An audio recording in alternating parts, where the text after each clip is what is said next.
Hi, folks, this is Applejack. Just to start off with, since I've had people asking, yes, I am going to be reacting to Season 6, which starts in a couple weeks. So don't worry about that. Believe me, I am really looking forward to this new season. A lot of cool things I'm expecting out of it. And actually, the timing being a couple weeks out is rather interesting because I'm coming up on the end of Mentally Advanced series. So transition right from this to that.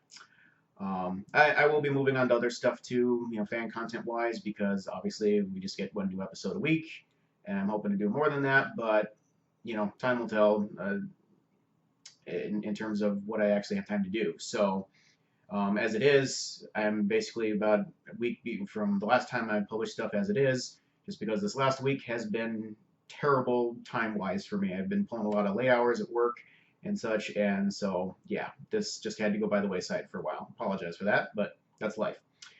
Anyway, I'm back and hoping to finish these last 3 episodes here fairly soon. Gonna try and get them in all this weekend. Tonight, maybe, if they go quickly, but we'll see here. The editing takes some time and uploading and whatever, so we'll see. But anyway, yeah, on to this reaction. Mentally Advanced, episode 21, based on the Cutie Mark Chronicles. This should be another fun one because, yeah, the CMC is crazy. But I honestly have no idea what to expect for a story because this was supposed to be about cutie marks, and obviously Greg has changed the focus away from that in the MAS world. So, yeah, but we got the 3 CMC interacting with all of the main 6, most likely, unless he's... Oh, you know what? No, I bet we're not going to see Fluttershy in this one because she got locked in a cage. Banned by Celestia. So yeah, no Fluttershy in this one, I'm guessing. But other than that, yeah, could be some kind of crazy story. And of course, we're going to have shenanigans from Scootaloo, and who knows what we're going to get out of Thrakkerzad this time around. So yeah, this should be a fun one. Let's just go ahead and get this one going here. Starting now.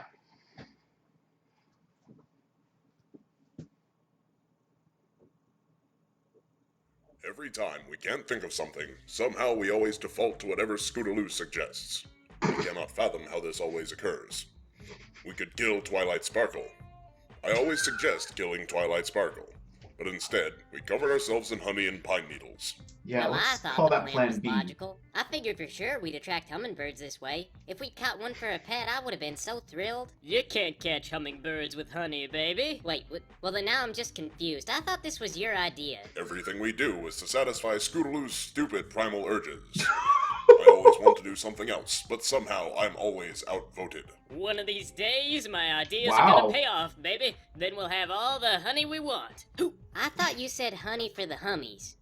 Maybe honeys. Okay. Birds, Aw, honeys, whatever slang you gotta use, baby. We're gonna have a lot of whatever it is, just as soon as I figure out the key to doing it.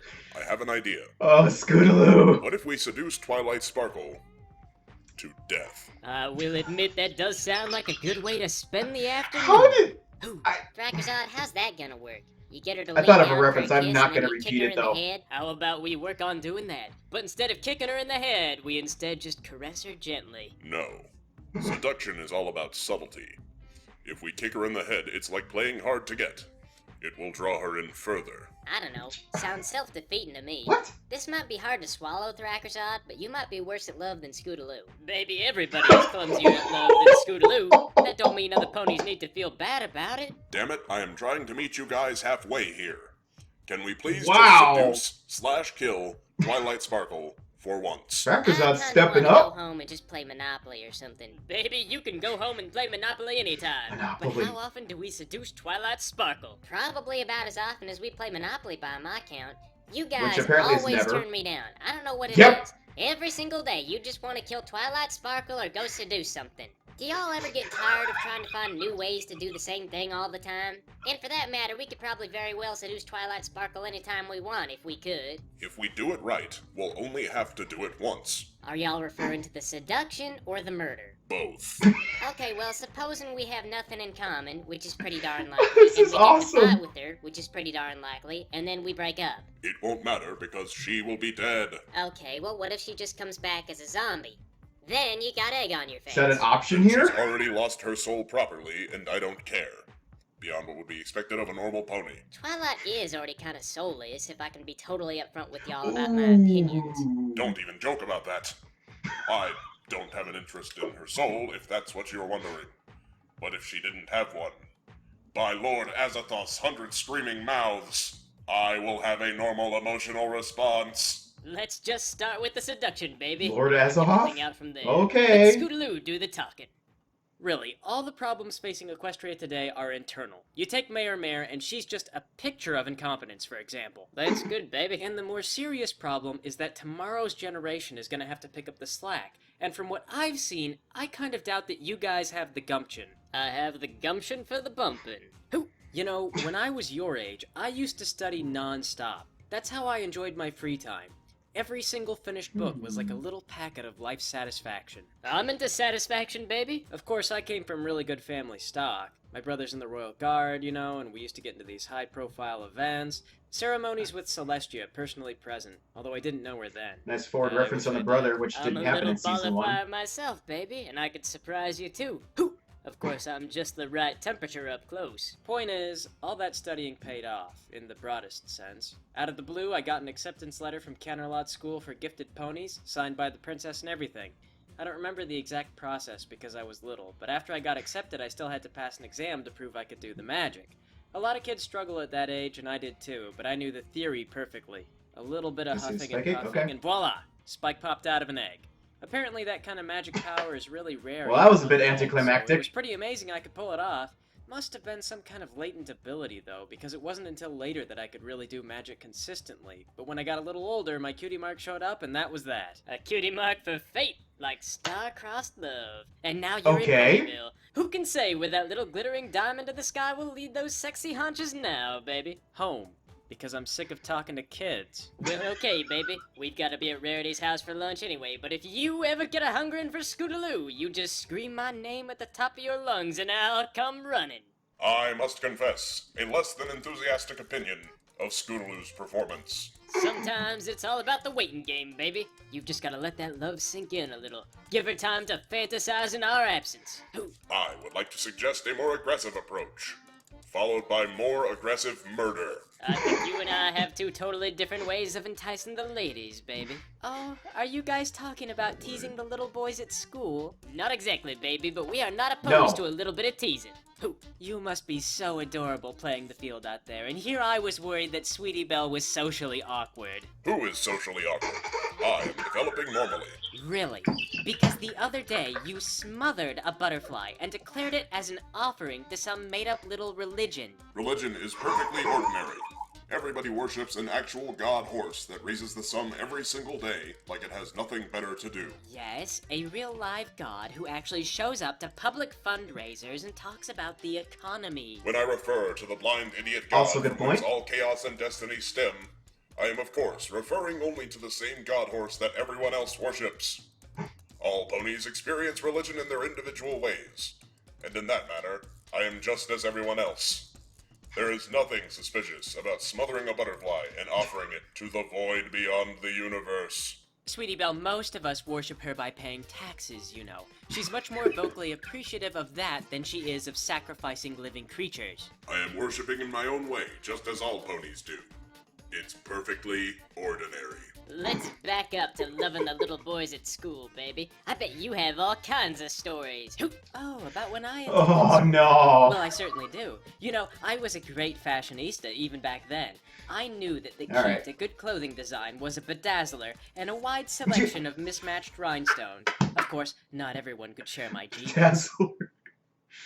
Now, these are lovely, Rarity, but I worry they might be a bit on the I gaudy side. Forgot about that. That's okay. Gaudy?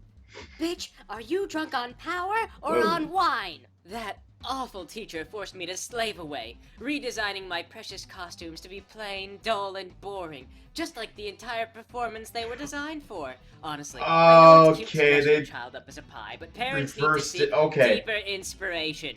But then it hit me. Let me keep the rhinestones, Nice or twist. I will collaborate with your political enemies. Now, she didn't think I could at first, but it turned out that I was a better actor than the kids on stage, and an excellent saboteur, if I may say so myself.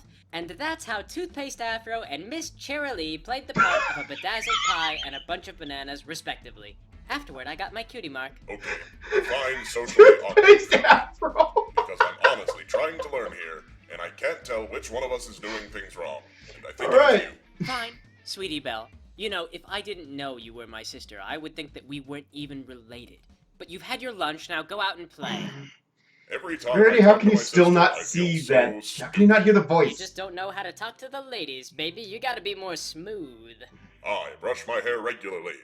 There is nothing wrong with the smoothness of my coat. Well, if you let me verify that, baby, I'll take your word for it. Hoo! Very well. You may test my smoothness when our journey of fun has ended. Pinkie is in the wagon now. Yes. Hi, There, you Pinkie. see? I told you guys, it is perfectly normal to coalesce into existence sometimes. Yes, Pinkie's ways are best. And Pinkie Pie hears you strive for Valid point. Twilight Sparkle. Yes. Baby, we merely strive as nature intended for the seduction of any living thing that can be seducted. Pinkie bears to you the story. We are small children and have nothing in common with you. Yes. Fine. Hang out with us, but try to act like you are teaching so it isn't weird. Once upon a time, there was the Pinkie Pie. Yes, she Oh, was boy. extraordinarily pink. Silence! Yes. In the days of Pinkie's past, Pinkie slaved upon the rock farms. It is there that she tasted oppression. A rock farm? That's dumb. Y'all can't grow rocks. Where do you think cobblestone roads are born from? Yes. Pinkie appears mysteriously in quarry, your wagon duh. and you question the They just value of call it a collecting farm here. stones for the construction. You question the origin of your cobbles. Yes. Should we question how y'all got in the wagon? No. Yes. Pinkie would punish you. And Pinkie knows punishment, for her father obtained the sideburns of disdain and used them upon the Pie family. Each day we lived in fear that the Sideburns sideburns of would come for disdain. us. Yes. Where some of the small child persuasions are in terror of the monster beneath the bed, Pinkie fears only the facial hairs in the darkness. There are many things you should fear in the darkness. Foolish child! Yes, many a repugnant thing had reached from the shadows of Pinkie's father's sideburns. As Pinkie dreamed, she lived upon the peninsula of Zura. Yes, wherein the sideburns reigned as supreme ruler. Your father's sideburns rule Zura, as in the city of unattainable pleasures. Yes, and their will was absolute. Why have these sideburns sided with Twilight Sparkle? You ask Pinkie why? It is What? because the blind god is incapable of defending his own. Yes, it is as though through a kaleidoscope that Pinkie sees. But Pinkie sees the power slipping and dancing away in her dreams. Not the Twilight specifically. The Sweetie Belle sleep the same as Pinkie Pie. Possibly. Only if most ponies have these kinds of dreams. Otherwise, no. We have no idea what you're talking about, baby, but it Hey, sounds like a lot I have of fun. questions Oh. now. Then, I have no idea what's going on either. But divulge all you know immediately. Pinkie threw a party for Pinkie's little sister, yes, and it was a very successful party, and it was then that Pinkie achieved her cutie mark. No! Go back to the part about the peninsula of Zura. Pinkie's memories have popped like the gripe. Yes, nothing remains. Sometimes Pinkie obtains the twitches and foresees the future, but tell no one. Yes. I seriously had no idea what she was talking about. All is proceeding in a way that is not alarming. Look at Scootaloo's face there. Hey guys, I hear you're listening to Oh, everybody's hi, Dash. stories. Baby, I would love to hear about anything you have to say. Oh, well, I got this really good one that I heard. Are you guys ready? Is that cool? You're cool, baby. You're about as cool as you are sexy, which is pretty darn sexy. Hooah. Aw, okay. So, anyway, when AJ was just a little girl, she was all like, I'm not running around this farm, because, you know, she was getting to be that age where kids start to be Wait, rebellious. okay. She decided that today she was going to sell oranges. So I mean, Dash is telling she didn't really AJ's wanna story. sell oranges, but I think Why she not? was hoping that maybe everyone would miss her if she left for a while. Sometimes, you know, you just gotta get away from your family, but AJ was a little too little for that, so she stayed with her other family, and they happened to live in Manhattan. It's like a big city where all kind of ponies live together, only instead of knowing each other, they avoid eye contact. It's also really expensive. Anyway, those really rich ponies would talk to Applejack and she wouldn't know how to respond. They'd be like, "What's a rooster? because they'd never seen a rooster. And AJ would wonder, should I tell them it's a bird, or should I make up a lie and pretend it's something more exciting? It's a party, I should be interesting. But then it was too late. They brought some food, and the portions were really tiny, and it was rated with the Maginot Star. So basically, it was like the kind of stuff most ponies never taste in a lifetime. They bring out the one little one, and you think, oh, is this all? But then they come out with more stuff, and they keep going all night until you're full. If you're really trying to impress a girl who's kind of the romantic type, it's crazy expensive. Sure, that's how it works. Like 500 bits for a meal or something, but the girl will just be blown away. Baby, that is the first story someone's told us today that didn't have advice that specifically and only pertained to the pony telling the story. And for that, I thank you. I will bear that in mind. Maginot Star. Keeping it. Okay. You're welcome. That... Okay. That's it.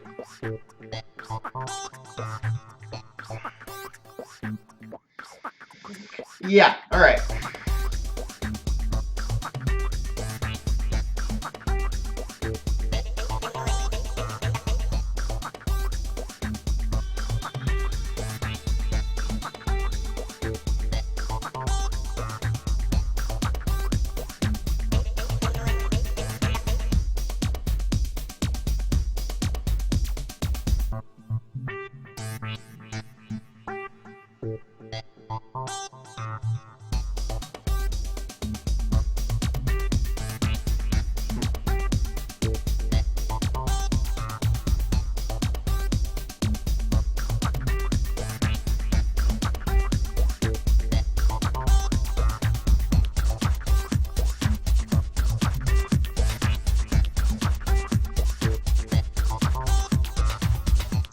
Alright.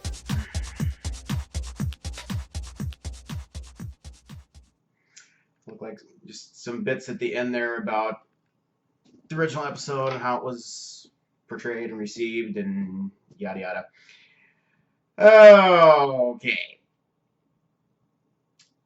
That was a little odd at the end there. We didn't get we didn't get a Rainbow Dash story at all. Because that probably wouldn't have worked very well, given that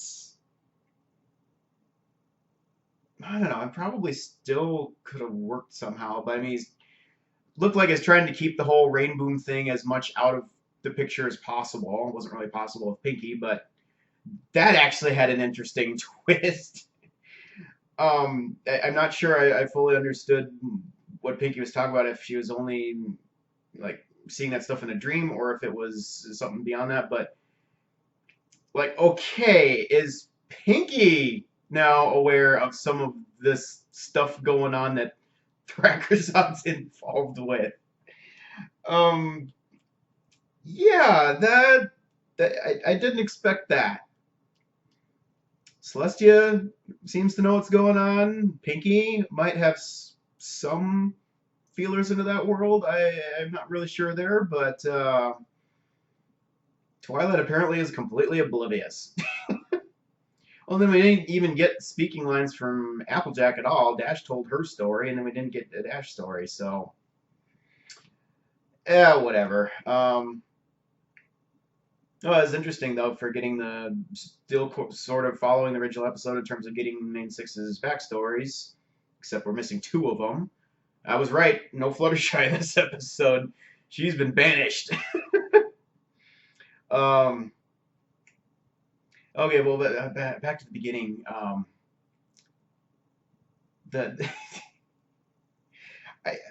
I gotta say, well, okay, it's funny how they're just always defaulting to what Scootaloo wants to do, and he's constantly getting them into trouble. Oh man, but and yeah, kind of had the whole broken record thing going on there. You know, Thrakkerzod's always after Twilight. Scootaloo's always after the things she goes after, seduction and whatnot. But I gotta say that I'm babbling. I'm sorry. I've talked about this before, but Thrakkerzod is really stepping up. I mean, clearly he's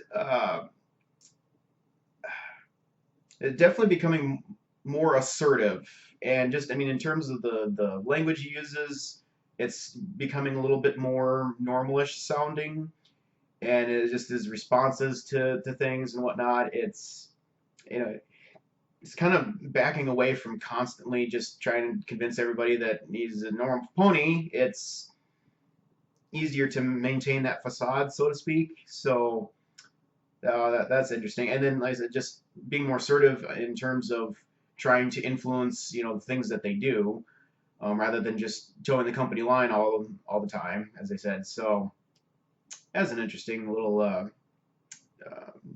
piece of development there. But oh, yeah, it's like we had one episode where Thrakkerzad was just all about the whole, you know, interdimensional conflict thing going on, and then another episode where it was just focusing on, you know, being a normal pony, and now I got a little bit of both in this one. So interesting.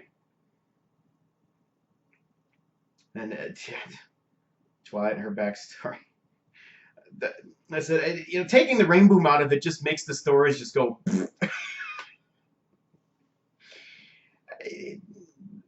They still made sense more or less, but it wasn't nearly as good as the original. Obviously, I guess I have to say I'm a little disappointed like that. I mean, Greg's been creative enough with some of the story rewrites that he's done that I would have thought he would have come up with something a little bit more original than that.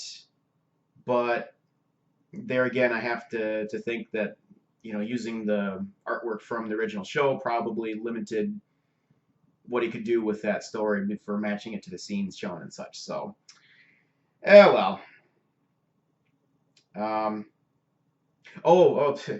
It just occurred to me. Yeah, that's probably part of the reason why I had to cut Dash's story, is there's too much Fluttershy in it. Anyway, oh no, that was Philly Fluttershy, so that shouldn't have mattered, but yeah, whatever. But I have to wonder. I mean, clearly Apple Bloom is kind of being billed as the whole, you know, pure-hearted kid in the bunch. I mean, Scootaloo is Scootaloo, and Thrakkerzad's an alien. Apple Bloom is the quote-unquote normal one, and, you know, more or less, she seems to be oblivious to all the seducing and everything, or I mean, despite everything Scootaloo is doing to her, she seems to maintain that level of innocence, so to speak. And well, Thrakkerzad too is about killing and murdering Twilight. Like, I kind of like that and hate that. I like that he's writing Apple Bloom that way. I just think it's awesome to have her maintain that air of innocence, so to speak. But how can you be so oblivious to the... Like, you think there's a little bit of a moral compass there where, hey, isn't killing wrong? Why do we want to kill? Or why isn't she even questioning why we're constantly trying to kill Twilight? I just... And then Rarity, too, is just, like, at least... Okay, I gotta give Rarity credit for this. She's at least questioning that smothering the butterfly thing. But that is one of the most minute things to be focusing on the whole problem with... Oh, this level of ignorance is, I feel like it's right up there with, trying to think of examples. Nobody recognizing Superman when he puts on glasses and becomes Clark Kent, or, you know, Ash and Fellows never ever are able to tell Team Rocket who Team Rocket is through those absolutely stupid disguise. Like, don't you at least recognize their voices? I mean, come on. Yeah. Pokemon reference for anybody who didn't get it. I don't know who watching wouldn't get that, but anyway, I've said it. Anyway, I just feel like there should be some level of recognition at some point. Like, there should be some moment in this where some pony comes along that Thrakkerzad has either never interacted with or very seldom interacted with, and all of a sudden the pony is like immediately questioning everything about Thrakkerzad, and Thrakkerzad has to like get out of Dodge for a while or something because like, oh no, my cover's been blown. I get it. That would be funny, but again, canon artwork limitations. So yeah, from that perspective, negative series, I'm sure the creativity can go up a lot in some of this. So anyway,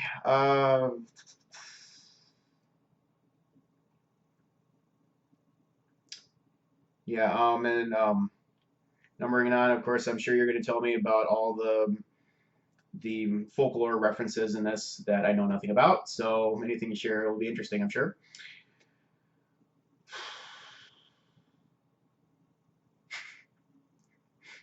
Oh, I like Arkansas's line about Pinkie suddenly appearing. It's like, see, it's perfectly normal to just what did he say, convalesce out of thin air or something like that. you can't argue with that with Pinkie. I mean,